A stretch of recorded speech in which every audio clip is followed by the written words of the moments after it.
Hello, hello, hello. Welcome, everyone. Welcome to As the Expert conversation series that we've been having for the last month. This beginning of the new year. So, as I always, I'm Dr. G, just with my Go link. And every year I try to think about what are meaningful topics or tools that we can offer our families that have the opportunity to support individuals with special needs and whether special needs include special healthcare needs. And earlier this year, I was like, why don't we talk about what are the resources that we can find in our toolkit? In life, I really believe that when you have the tools necessary, you are able to, sometimes you don't need it right away. You might think I'm good, and then all of a sudden you recall a topic that was done here that becomes a useful tool to use. And so that became the topic of conversation. And I decided to tap into my network. My network includes my amazing engineer daughter. We were talking behind the scene backstage about who she is and what she's doing and all the great stuff. And we have a running joke in my home that she was voluntold. So have you ever heard it? Volunteer, voluntel. This is where you suggestively ask somebody a question, but they know it's really not an ask, but it's really you volunteering them for it. But on a more serious note, I've watched this young woman grow and embrace the responsibility of researching and looking for opportunities to really make sure that our families and our loved ones who need support get the supports that they need. So, and part of her task was to say, let's look for what are the state resources that are available. So last month, we started that conversation. We had Carleen McLaughlin from the Box Center in New Jersey here, and we decided to continue the conversation by having Sena also talk about some of the other state resources that are available. So, Sena, I will have you introduce yourself, to share a little bit about your background, what you do for a day, Monday to Friday, what your tasks are, so people know that, hey, listen, it's not just because you're a Kumapley, but because you actually are very intelligent and knowledgeable and can do some awesome research. And then what we can expect today. Awesome. Well, thank you for having me. I know everyone has seen me many, many times before, especially with our empowerment moment, but excited to be here to guest star for Ask the Expert for this Sunday. So good afternoon, everyone. My name is Sena Kumapley. My background is that I attended the New Jersey Institute of Technology for biomedical engineering with a concentration of biomechanics. And I graduated in May of 2021. And I'm very, very close to completing my master's in engineering management with focus on capital projects this May. So very happy to be done with school. And then for my day job, I work as a process engineer for Merck, supporting capital projects for new facilities. So spend a lot of my time working with equipment and machines. So that's fun. But outside of that, my lifelong job has been supporting my younger brother, Nicholas, who's currently 21 and was diagnosed with autism when he was 18 months old. And this has been a journey for not just my parents, but also for myself and my sister. And as my mom mentioned, along the way, we've learned about all of the different tools and resources and things that are available to us and our family that has made a really big difference in helping us to better support Nick. And we want to be able to share some of those tools and information for you all today, so that, just as my mom mentioned, you never know when you'll need supports or need to have things available to you to be able to support your child or brother or sister or family member. So I will go ahead and share my screen and we can get started. Okay. All right. Can you see my screen, Mom? Okay. Perfect. Yes, we can. Awesome. Okay. So today's topic is autism and other IDD Toolkit, Navigating State Resources. So the objective for today will be to provide an overview of some of the state services that are available for individuals that are under and over 21 years of age. There are different state services and groups that will provide the services that you have. So we'll talk about childhood and adulthood today. Okay, so to start, I just wanted to really mention that while today's presentation will mainly focus on state services, there are a wealth of different services and groups that are available to provide some supports for you and your family. So this is actually a graphic that I picked up from the Boggs Center, which Colleen McLaughlin, who was our speaker last month, talked about briefly. But just to kind of give a brief overview, in early childhood, between birth and 3 years old, we have what we call early intervention, which focuses on trying to help babies and toddlers overcome some developmental milestones that they may be missing or need supports. So you'll have supports that are really supports and services that are really focused on trying to help them reach those developmental milestones.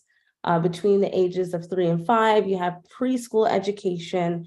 So it's a little more focused on trying to give kids the skills that they need to be successful in school once they reach the age of 5. There are a number of options in terms of evaluations that you have, whether they have different types of medical services. And this graphic is focused on Middlesex County. So some of the resources here are specific to Middlesex, but anywhere within the state of New Jersey, there are different versions of this that are specific to your county. So there are a number of also local resources. So SPAN, which is the statewide parent advocacy network, is a really well-known group that provides a lot of information and around services that are available and for connections. There's also family and social support groups like My Goal that help to provide a safe space for you to not only ask questions and receive an understanding of different topics like we're doing today, but also provide some support as well, emotional support. It can be really difficult, especially earlier on, and as you go along the journey, and having a really strong community can make a big difference. And then finally, we'll talk, as we're talking about today, there are different health services that are provided by the state. And as you can see in the red box, we have Perform Care, which I'll be talking about as well today.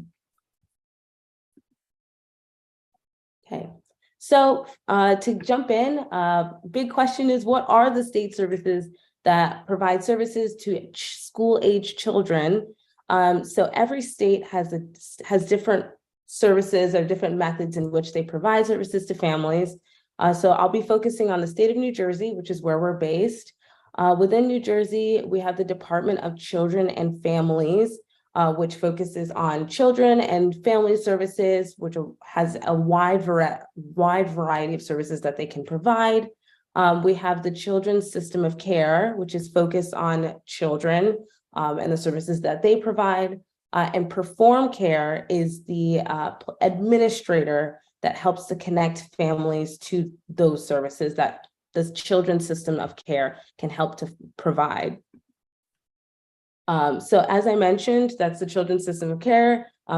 Often will be noted as CSOC. I know at least growing up, I used to hear that term get thrown around a lot. CSOC and Perform Care, which are two separate things, but CSOC is really what's driving the services that are provided. So they provide a number of different options for services. They have emotional and mental health, behavioral health, substance use, and intellectual and developmental disability services, which I have starred right here because that's what we're kind of all here to learn about. But I did want to mention that they do a number of other services to support children across the state of New Jersey. And on the side in the box, we have just a brief list of all of the different types of services. So there's community-based, in-home, out-of-home residential, summer camp, and family support services. So I'll talk a little more in depth about that in a little bit.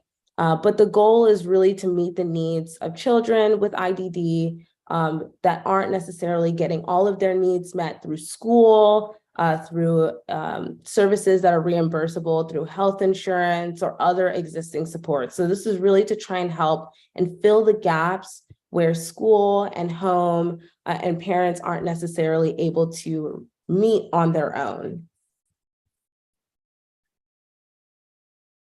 Okay, so Perform Care, like I mentioned before, is the contracted system administrator for the New Jersey Children's System of Care. So whenever you're accessing the services for CSOC, you're going through Perform Care to access those services. So I know often people will kind of use them interchangeably, those terms, but they are different and they do perform different functions.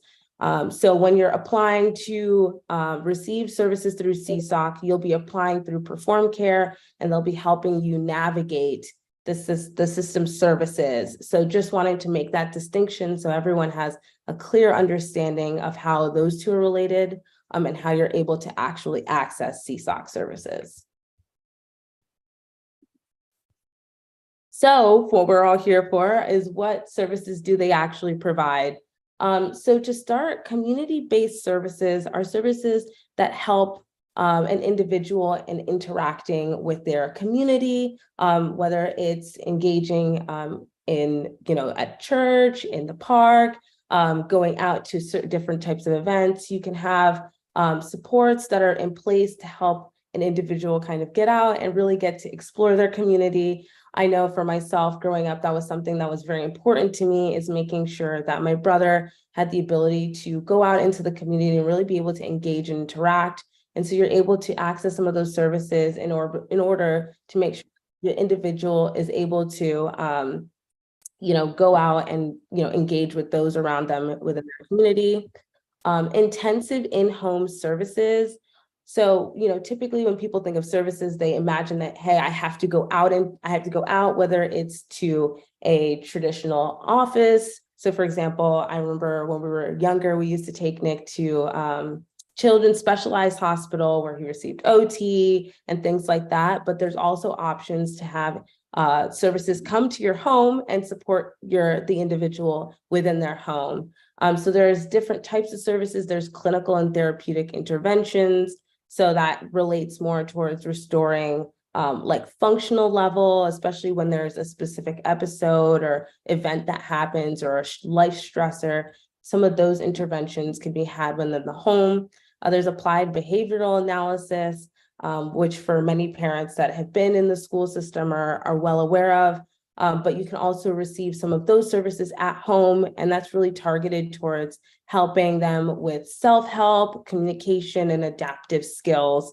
So you can also kind of implement that at home, which is helpful, I know, for a lot of parents, and also not only making sure that your child is able to receive more of those services, but also to help you learn as well how to kind of adapt some of those skills and working outside of normal hours. So when Nick's therapists would come home, I would kind of watch, see what they're doing, and try to implement some of those skills with him. So that can be really helpful as well.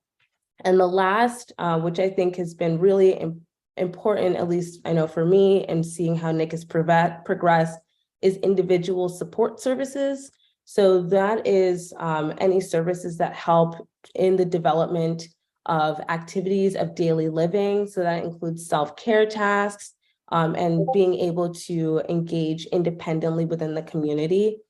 So for example, for a long time, we had a focus on helping Nick to improve his self-care skills. So that included teaching him how to brush his teeth, that included teaching him how to sweep the house, how to do laundry, how to put away the dishes. So there was a therapist that would come to our house and would specifically focus on helping us to teach Nick how to incorporate those skills into his life.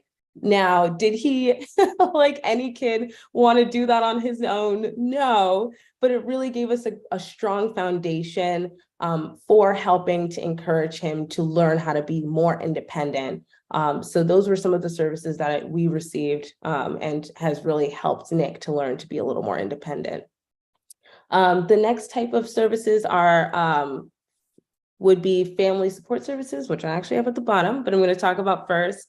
And basically those services are focused on helping to support the family, not just the individual. And there are a number of different types of services around that. The first is respite. So respite, translates to kind of giving a break or a relief. And it's intended to really give families and primary caregivers kind of a break, or the ability to kind of step away and while making sure that the individual is still taken care of. So for example, I've seen people that will have a direct support professional come in and help and play, or spend time with the individual while parents go and they're able to take care of themselves, do grocery shopping, things that they normally wouldn't be able to do because they're so focused on caring for the individual. They now have the ability to kind of take a step back, take a break, and really be able to kind of, not worry about making sure that person is taken care of for maybe a couple hours.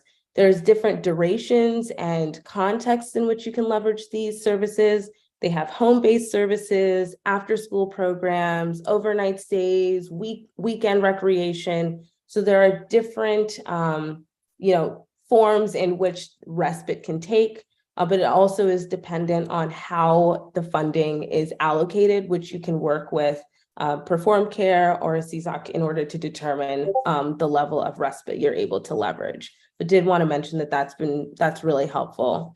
The next is assistive technology. So that's any kind of technology or home or vehicle modifications that you can leverage to try and make either the home or the community more accessible. So any ways in which, for example, if you have someone that has a wheelchair and they need a ramp, these are ways in which you can help to try and make the environment more accessible, because that's really what we want to do, is help to make that individual more independent and able to interact with their environment to the level that makes the most sense for them. And the last is educational advocacy, which provides the families and youth with an in-depth knowledge of how to advocate for their educational related needs. Okay, so jumping back a little bit towards the top to our out-of-home treatment. So for specific cases, there may be a situation where the level of care that an individual requires may be beyond what the family can provide. So there are specific cases in which CSOC can help to provide out-of-home placement.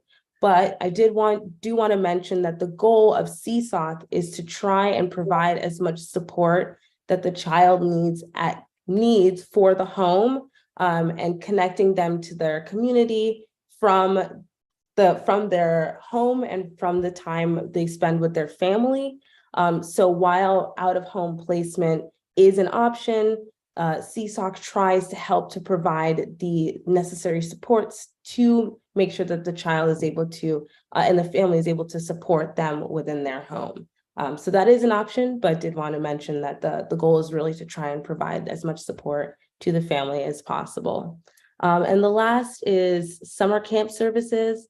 So there are options to help families and youth attend summer camp, especially either a specialized camp or a mainstream summer camp for the individual to attend.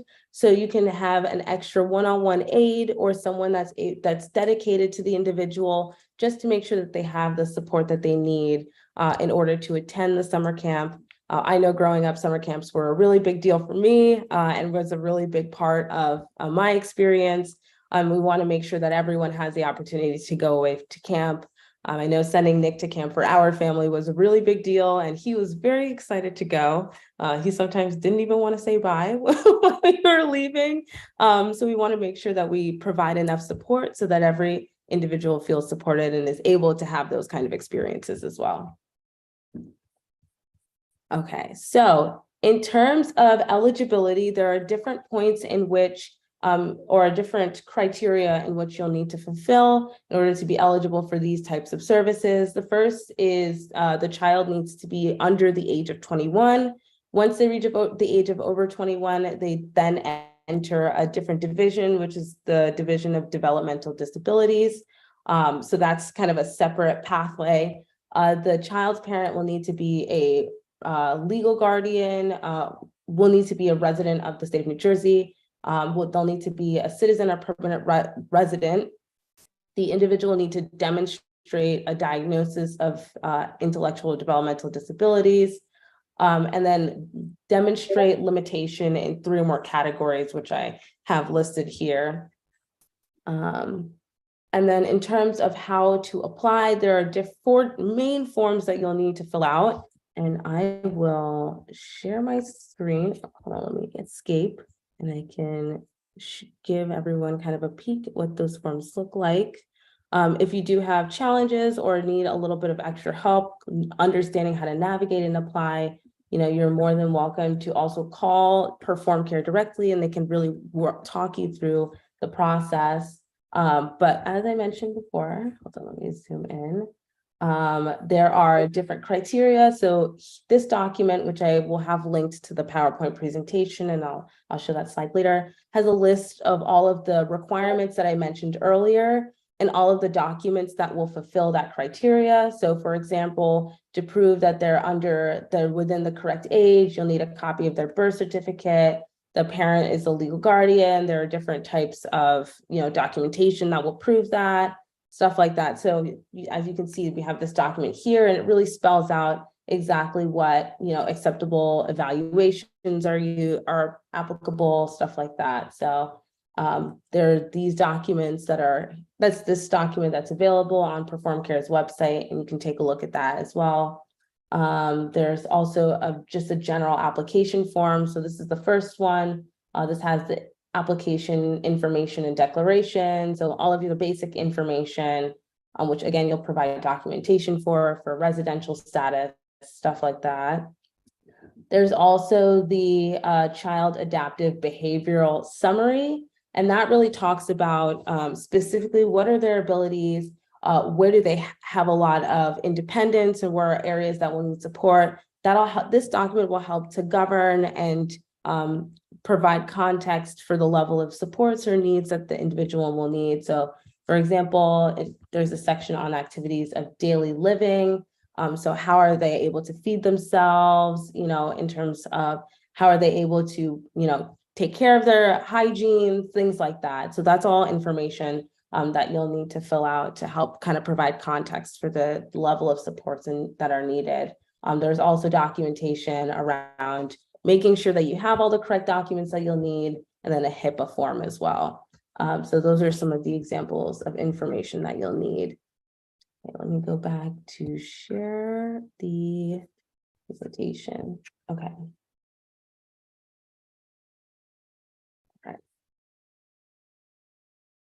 Okay. And then again, I'll leave this up here for, for everyone to see. So these are all of the links that I mentioned before, where you can find more information and kind of read a little bit more about what services are available. But I will pause here and see if we have any questions for the under 21 portion of what I've covered so far, anything we need to clarify before we go to the over 21 portion. Thank you, Sena, for what you have shared so far. I wanted to have you comment a little bit about if there's crisis. I know that one of the elements that Perform Care handles is when individuals may have crisis. And I think this is where you alluded to the residential out-of-home placement.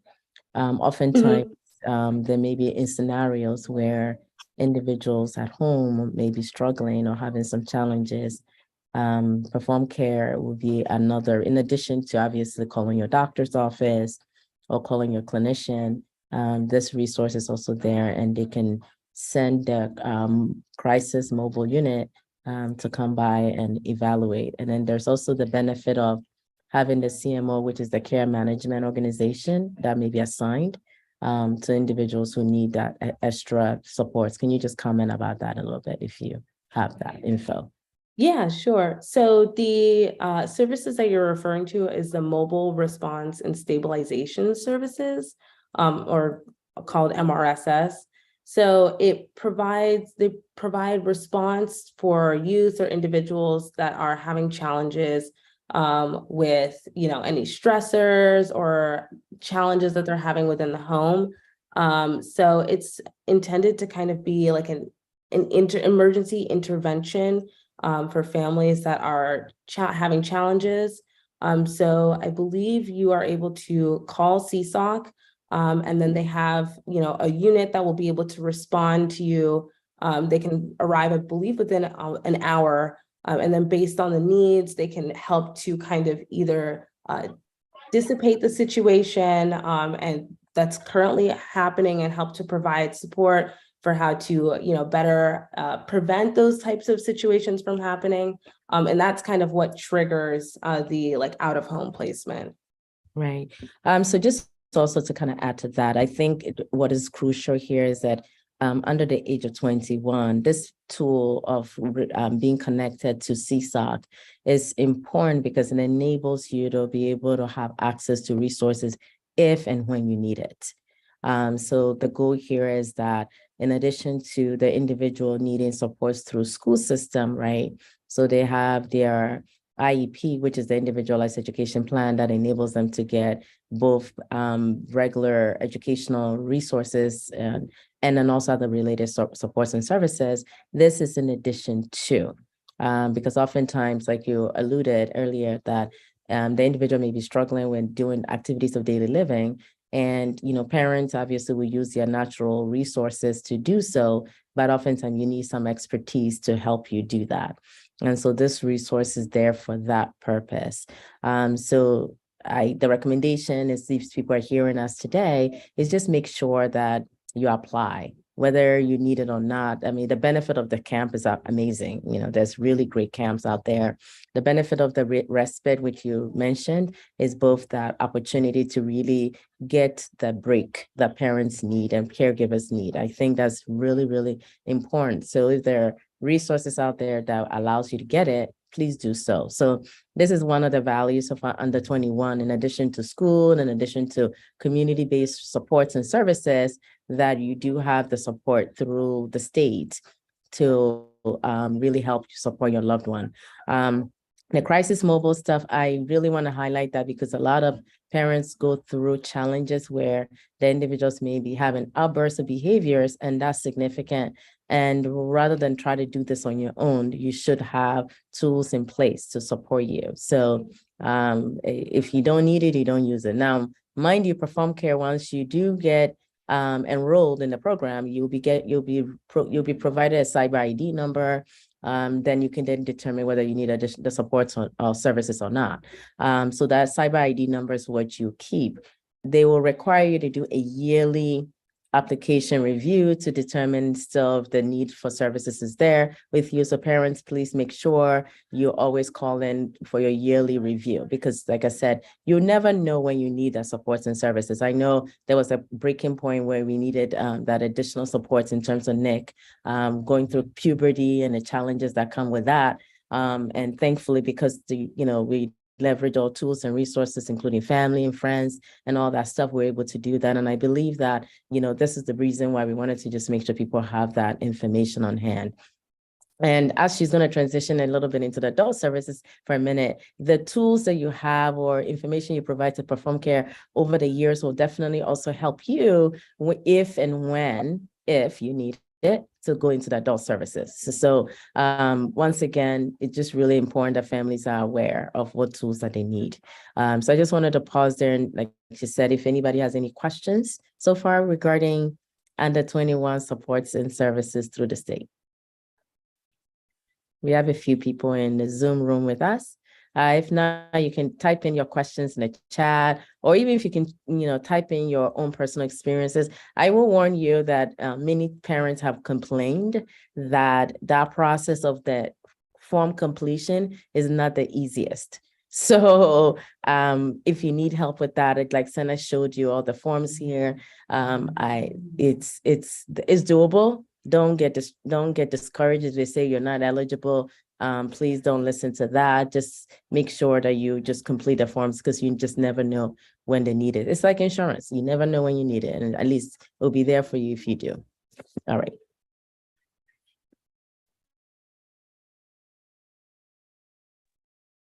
So now you can continue. You're muted. There we go. All right, there we go. Now I'm unmuted. Okay.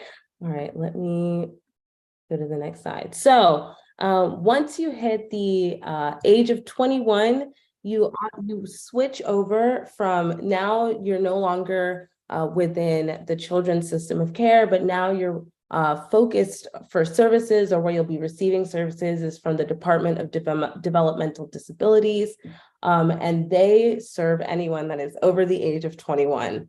And as many people who have gone through that transition, they'll tell you that it is quite a journey in and of itself. But once you're able to access DDD services, there are a wealth of things that you can leverage to help support your now adult who is over the age of 21. Includes assistive technology, behavioral supports, day programs, employment options, therapy, transportation, classes, and residential services. Just kind of as a high level, there are two types of programs that can provide services to an individual once they're over the age of 21. There's the supports program, which you're automatically enrolled into once you demonstrate Medicaid eligibility and DDD eligibility. And if an individual demonstrates that they require additional supports, you can then join the waitlist and then eventually into the community care program, which enables you to have a bigger budget and also more options, especially in terms of residential supports from the state or from state licensed providers. Okay, so in terms of DDD supports program services that you can access, the first is occupational therapy. Many times or sometimes children have access to OT and they'll leverage that when they're in childhood. And if it's needed, this can continue into adulthood. So that provides rehabilitative or habilitative therapy for individuals in one-on-one or in group settings. There's the personal emergency response system, which is an electronic device that an individual can have that they can use if they need help in the event of an emergency. There's also physical therapy, which many of us are familiar with, but is also an option for individuals to leverage or take advantage of. There's also pre-vocational training, which I'll cover a little bit of later. But if an individual, would like to work, which New Jersey is an employment first state, which means that the goal is to try and encourage and provide supports for individuals to join the workforce and contribute to society. So there's opportunity for that, barring any specific, situations, which I'll explain a little bit about later. There's also respite, which we kind of talked about a little bit earlier, but there's also opportunity for that into adulthood. There's opportunity also for speech, language, and hearing therapies, again, in one-on-one or in group settings, depending on the level of need. Support coordination, which is a big part of how individuals are able to begin the process of accessing these services. They help individuals or their families manage the budget and kind of begin to look and explore the different options that are available for services. So that is also a big part of the program. There's also supported employment, again, which I'll talk about a little bit later. There's transportation. So for example, if an individual has different activities or places they would like to go into the community, but they don't necessarily have the ability to drive, there's also options for transportation, or if they need vehicle modifications, whether it's a van or a car, those are also services in which individuals above the age of 21 can help to try and help them to get around and move around and, get from point A to point B. Okay. And then let me. So in terms of the supports program and community care program, there are additional types of supports that are available. So I know we covered a number of these before, but some of the ones I also wanted to highlight that are available is day habilitation. So day hab is essentially a place that adults can go to for education or training, or activities that they can do during the day to help them build upon their problem solving, self-help, social skills, adaptive skills, daily living skills. So it's almost like continuing that education process for them, and things that they can continue to do.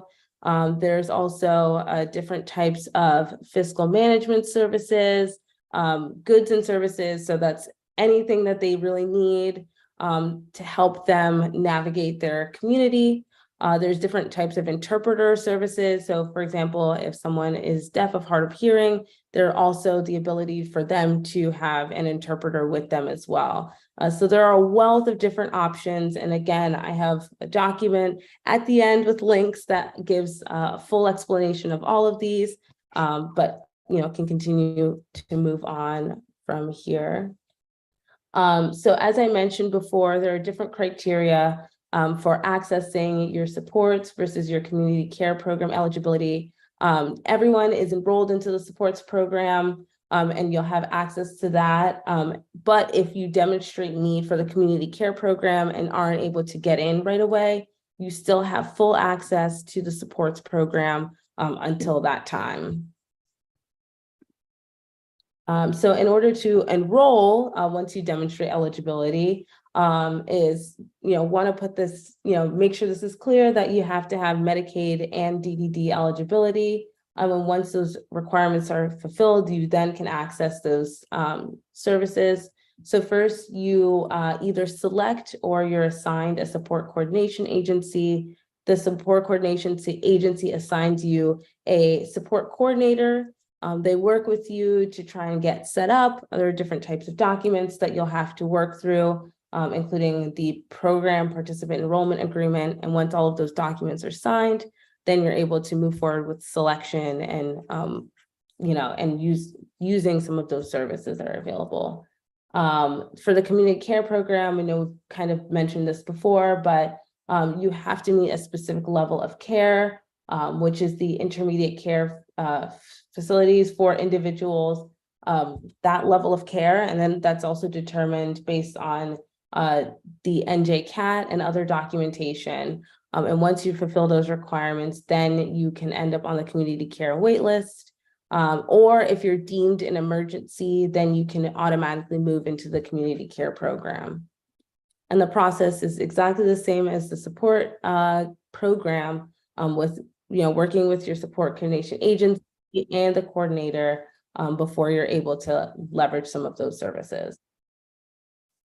So in conjunction with some of the community or daily living activities or services that you can receive, there's also housing assistance.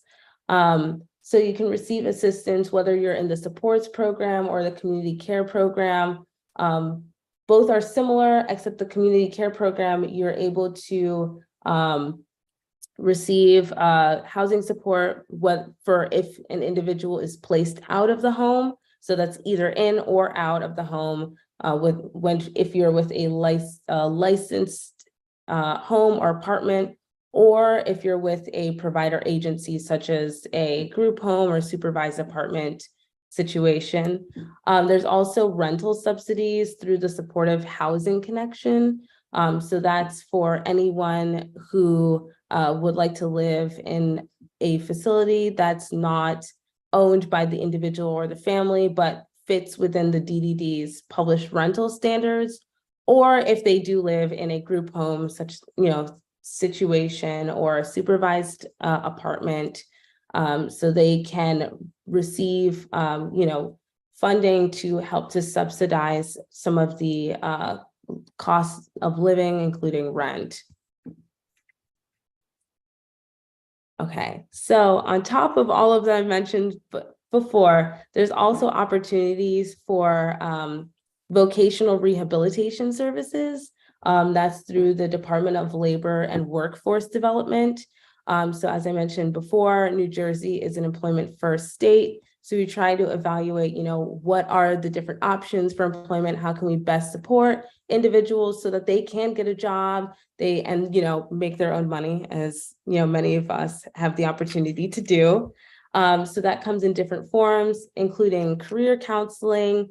So that's first, looking at what types of skills or things are needed to help them find work. So that may include, like, for example, a job search skill development. So that includes resume writing, interviewing, business etiquette, some of the skills that many of us have to learn. We can provide supports to help individuals kind of gain some of those skills in a way that makes sense for them.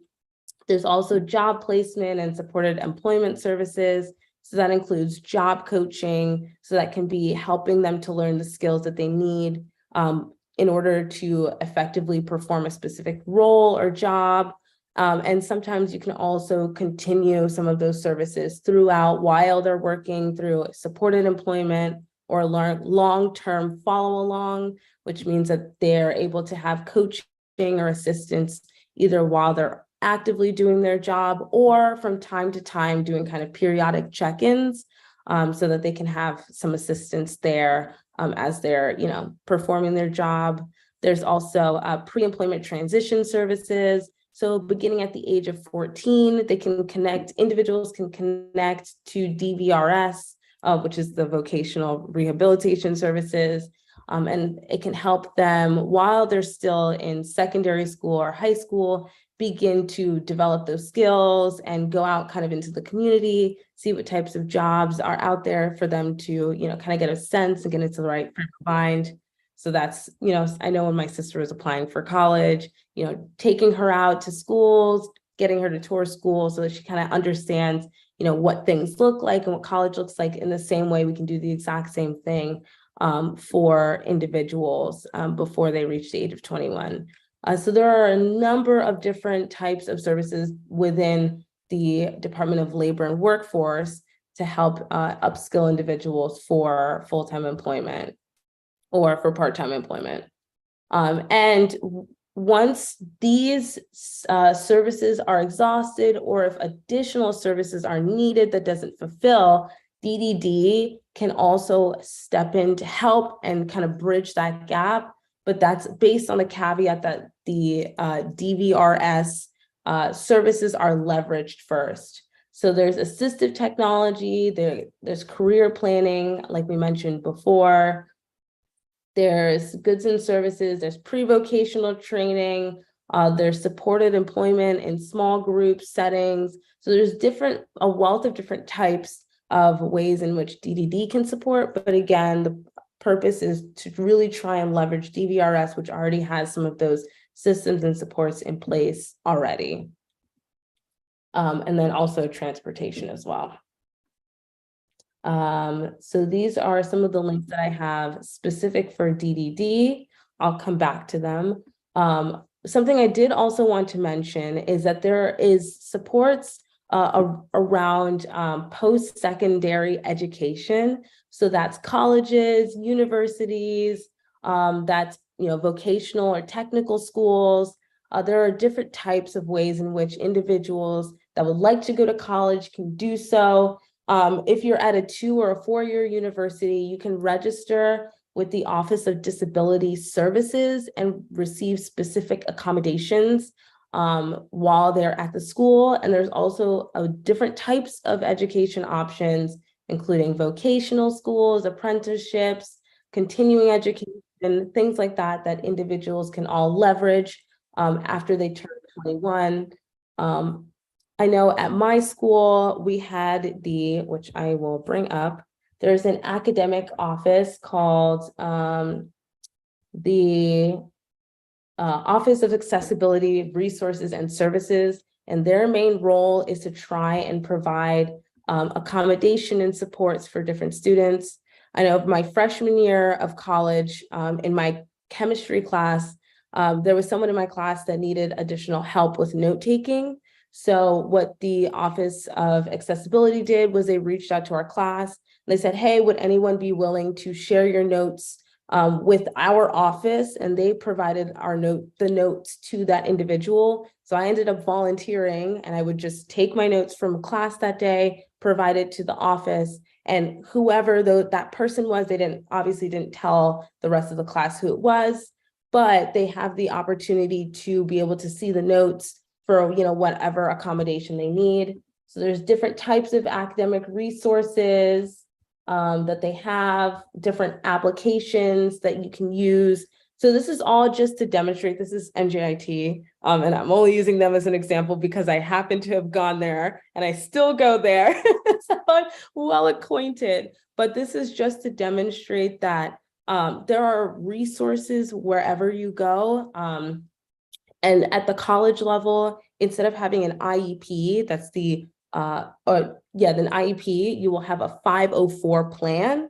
So it's sort of similar in the way that it's to provide kind of guidelines for the supports that are needed, but in a different type of document. But this is, again, just to show that every university has, or most universities should have, a office that provides accessibility resources and supports. So if an individual would like to attend a four-year university, it's not like they're limited to having to only use DDD or external supports, but there are supports within continuing education. So that's what I have for the adult services. Does anyone have any questions, or Mom, do you have anything you would like to add to what I've covered so far? No, I think you did a fantastic job. I mean, I just learned a little bit about the post-secondary education component, and you're absolutely right. I think that what I'm hearing you say, which is important that parents know this, that from the age of 14, I think we should start earlier. I know that even for all of you guys, my kids, from the age of 10 is really when I started to say, let's start to explore what your desire is in terms of life vocation, right? What kind of major would you go into college, and starting to expose the individuals early. What I'm hearing you say is that within the Department of Labor, which I don't know a whole lot about, but you just did, which has a division of vocational rehabilitation services, there is an opportunity from the age of 14 to, in addition to whatever you're doing in the school district, to really connect the individuals to vocationally related training. So for parents, a lot of us focus on the IEP and just focus on just school alone to get us the supports and services. And sometimes we spend more energy fighting the school district to give us stuff that there are other departmental or state resources that can equally support what we're looking for. So I just want to put it out there that parents, please check out the DVRS system and really leverage that, because there are tools there that can help you, help your loved one be able to navigate that process easier. So I love that. The goal here is not to make it sound like people should become dependent on state resources, not at all. I think the goal here is to make sure people are aware of the plethora and options out there. So regardless of what economic status you are in, your goal is to make your loved one as independent and as productive member of society as they can be. And this is why I love the whole concept now of diversity, equity, and inclusion. Most people just think of that and they think race. But what we're talking about here is also making sure that equity, which is really making sure that individuals have what they need to effectively succeed, and inclusion there, meaning that they're included in all aspects of society. And so, wisdom is there for these departmental resources and state resources to be there so that people can access this. So there's definitely an overlap between what the Department of Education, which is what your school district provides in terms of education, what your Department of Children and Family Services, CSOC, as you talked about earlier. So for the families who have kids under 21 or under 18 rather, even using the Department of Children and Family Services supports in terms of camps and tools and resources beyond just the school district. And then also for once they turn 18 and over, 21 and over, the adult side. So there is an opportunity to have that. And then don't forget your community-based resources. So that'll plug me into what we're going to talk about next month, which is navigating through the community-based supports, right? What's in your community? What are the resources that are around? So we're going to be talking about that a little bit, but I just wanted to just really highlight what has been said here is really, really in depth. I know it's a lot of information. This will be enduring on our website and also on our YouTube station. So certainly you can, people can go back and watch it. And you know, Sena just now made herself an expert. She wasn't an expert before, but she did a lot of research around this. So I think that if there are families that have questions, you can definitely reach us at us. info@mygoalinc.org, and we can just make sure that you get the information that you need. So at this point, you know, you can pause sharing it, unless you wanted to add something here. You're muted. That's all I have. Okay, there we go. Yeah, so we'll open it up if there are individuals in here who are listening in. You have questions, you can put it in the chat. You can also ask it out loud, you know, and if you've had any experience with any of these resources with Perform Care, with DVRS, with DDD, we'd definitely love to hear you speak on that. Any questions for Sena or myself?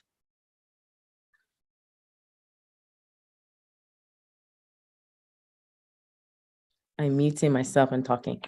I'm hoping that this was useful in some ways. For those who are in, yeah, somebody has their hand raised. You have your question? Go ahead. Hi. So it's me. Yes, I have a good question. So I just want to clarify. So I need some clarifications. So with Perform Care, does Perform Care provide respite? And I also know that counties also provide respite. I'm not sure. Do they provide different respite, or you have to apply for just one? You said Perform Care, and what was the other one? For example, I think the county, called Messer County, for example. Yeah, I think there's a number of outlets that you can get respite. And let's really clarify what respite is. So as you said, the goal there is to provide you with someone else, whether it's a direct worker, to come and support you while you go away to do basic life tasks. Because some of us, the care is 24 hours. You know, if you have a loved one who doesn't sleep, you know, parent is tired and this is a break, a mental break. Sometimes they will also provide it as a cash respite so that you can hire somebody else, like a babysitter or something like that, to do that. So I believe that I'm not familiar with the county ones, but I am familiar with the Perform Care version. So I often tell parents that if they tell you, oh, there's no respite available, just tell them that you need it, because many of us just try to be so strong. We want to handle everything by ourselves, but you can only be stronger when you do have time. You know, for some people, you don't even have time to go out and you know, outside for yourself, mental health. And so I really want to advocate that strongly. So I believe that there's more than one mechanism. For those who have SSI now and have Medicaid, even that in itself, part of your, they call it patient care assistance, you can get that too. You can also get supports through that means. So there's many ways of getting supports, and that's really what we're highlighting. So that you ask the question, unless you ask, and sometimes even our insurance companies, for some of us who have medical insurance, there is supports that you can get in terms of care management, and they can help you connect to resources. The other day, I didn't know this, when one of my kids had to go to the hospital for an elective procedure. Afterwards, I had a care manager from my primary healthcare insurance call me and say, hey, just wanted to let you know, we're here. We have social workers, and their job is to help you connect to resources. I was like, really? I didn't know that existed. So the goal here is that you need to find out what's available to you from the state, from your insurance. Is there as a benefit, by the way. We just don't know that it is there, and we just try to do this by ourselves. So I don't know if that answers your question, Ronke. Yeah. You did. I think that's where I struggle a lot because I've not applied for respite yet, but I know I need it because I am running out. So Yeah, you I'm actually okay. Go ahead. I was going to say you absolutely should go get it, because what you can do is you can now get it as a babysitter, even pay for a babysitter. You know, you have a family event, you have something, you can't carry all your 3 kids with you or 2 kids or whatever. You can get somebody to be with that loved one, or you can even get that person to be with you when you go to a program. That's what sometimes some people also do, because then what's happened is that while you're caring for that individual that needs extra attention, there's somebody else that's providing that care for that. And it's a benefit that you're entitled to. So if you need it, you access it. And oftentimes parents just think, oh, I don't want to be dependent on anybody. It's not a dependency thing. It's really to just make sure. My biggest concern I have for families is your mental health. You're going to run out of steam, you know. And if you don't have the, you know, they always say put your oxygen on first, right? So that you can now care for the loved one. They need supports and services. And, you know, many a time, and to be honest with you, you're not always going to need it. There are going to be seasons where you're absolutely fine, you're doing great, everything is wonderful, but something may happen. You know, we have, you know, friends that all of a sudden you find out that you, the parent, now have a life crisis or a medical emergency. If you ended up having a medical emergency, who's going to care for the loved one?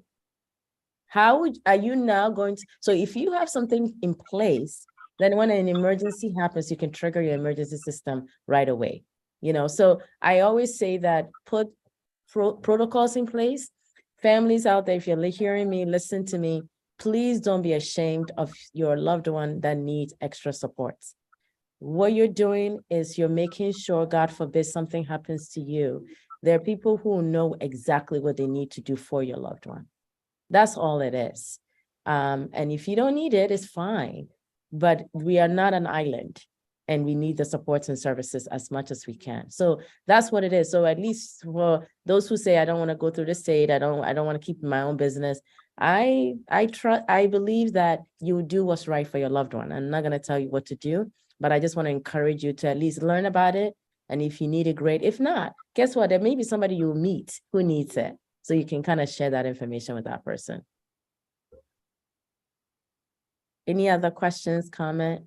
Anybody else has any encounters with the perform care process? I know it could be very cumbersome, but we're going to speak life into that.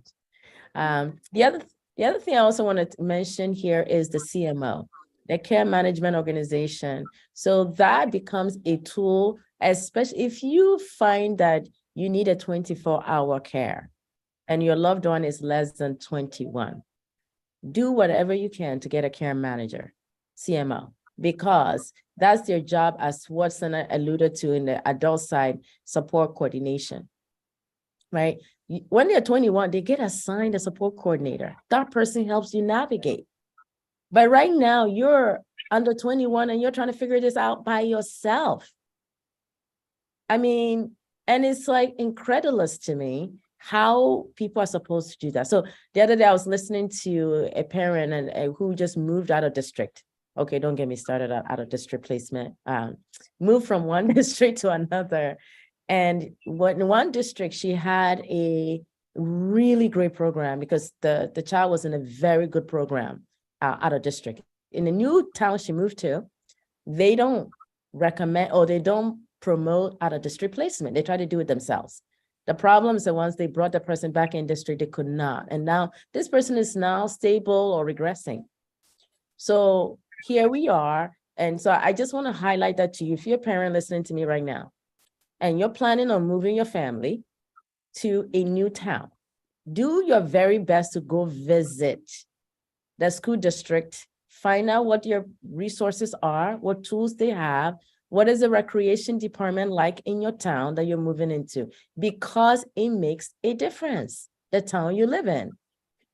And you're going to find that you're having to now pay for more externally because your town doesn't have it. And all why? Because maybe just friend or somebody lives there. So really consider these things broadly when you're thinking about moving to a new town. I can't emphasize that enough, because Every town is different in how they approach education. Special education is the law, but sometimes people try to do the bare minimum. And when you are a parent and you don't know your rights, they will not tell you what your rights are. So we're going to probably do a topic on the parental right in special education, the price. If you don't have it, please download it, PRISE, read it word for word. The other book that I'm going to advocate, so I just put on my special education hat on for a minute, is How to Compromise with the School District Without Compromising Your Child. It's a book. I got that book, oh my OMG. I think the school district now know that I know the rules as much as they do. So, because it's sad that it has to come to the point where you have to go seek an attorney or an advocate just to get the basics. And so I want to really, really highlight the importance of really making sure that you learn what you can and get the tools that you need. So hopefully this has been helpful. You know, I think information is power. Somebody's put it here. So share it, learn it to share with others, because there are a lot of parents who just need that information. If there are no other questions, we want to say thank you for being with us this evening. Sena, you did a fantastic job promoting this information and really putting it out there. I know, like you just said, I didn't even know you volunteered your notes like that to someone, but at least you got the understanding that that really, really were helpful. So if you're going through the season right now and you're finding that you're overwhelmed, please email myself or Sena. We just walked through that same journey right now. I really believe that God is enabling us to journey the hardest way, just to make sure that we know the hard stuff, so we can be relevant, because Nicholas just crossed over to the adult side. So we're just even in the transitory pieces right now. So if there's questions you have, do not do this by yourself, because it is not easy. But it's not easy, but it can be done. There are people out there who care about you, who will give you the support that you need. And so parents, caregivers, grandparents, siblings, you are not in it alone. Leverage and connect the resources that are in your community, that are around you. The best thing you can do for your child or your loved one is get educated. Don't leave that education for the school. They're trying their best, but sometimes their best is not good enough. So on that note, thank you all. God bless you. We love you. We appreciate you. And Sena, like I said, great job again for all the great work that you're doing with us.